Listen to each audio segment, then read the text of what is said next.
राधे राधे दोस्तों, भक्तिमय बंधन के 1 मिनट स्टोरी में आपका स्वागत है। आज की स्टोरी है परीक्षा का असली अर्थ। एक गांव में अर्जुन नाम का एक युवक रहता था। वह बहुत श्रद्धालु था और हर सुबह भगवान की पूजा करता, लेकिन उसकी जिंदगी में बार बार कठिनाइयां आती रहती। कभी काम बिगड़ जाता, कभी व्यापार में घाटा हो जाता, तो कभी रिश्तेदारों से मनमुटाव हो जाता। एक दिन वह परेशान होकर अपने गुरु के पास पहुंचा और बोला, गुरुदेव, मैं रोज भगवान की पूजा करता हूँ, व्रत रखता हूँ, दान पुण्य भी करता हूँ, फिर भी मेरी परेशानियाँ क्यों खत्म नहीं होती? क्या भगवान मेरी सुनते ही नहीं?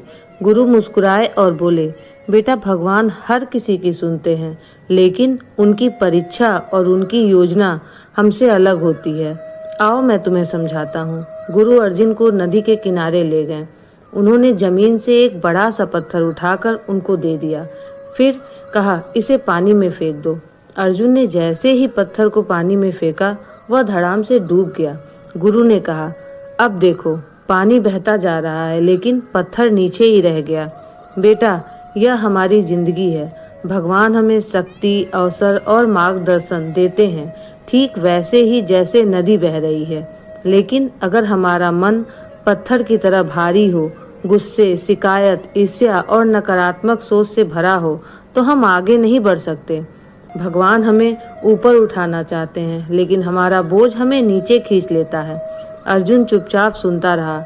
गुरु ने आगे कहा, अगर तुम अपने मन को हल्का बना लो, आभार, धैर्य, सकारात्मकता से भर लो, तो देखना तुम्हें वही भगवान ऊपर ले जाएंगे। पूजा केवल हाथ जोड़ने से नहीं होती। पूजा तब पूरी होती है जब हम अपना आचरण और विचार शुद्ध कर लें। उस दिन अर्जुन ने निश्चय किया कि वह केवल भगवान से मांगेगा ही नहीं, बल्कि अपने भीतर भी बदलाव लाएगा। धीरे धीरे उसने शिकायतें करनी छोड़ दी और हर परिस्थिति में नई सीख को अपनाने लगा, और सचमुच उसका जीवन बदल गया।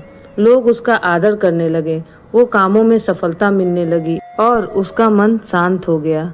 इससे हमें यह सीख मिलती है, भगवान हमेशा हमारे साथ होते हैं, लेकिन असली परीक्षा यह है कि हम कठिनाइयों के बीच अपने मन को कैसा रखते हैं। अगर मन साफ, हल्का है, तो भगवान की कृपा हमारे ऊपर हमेशा रहेगी और हम हमेशा अपने शिखर पर पहुंचेंगे। राधे राधे।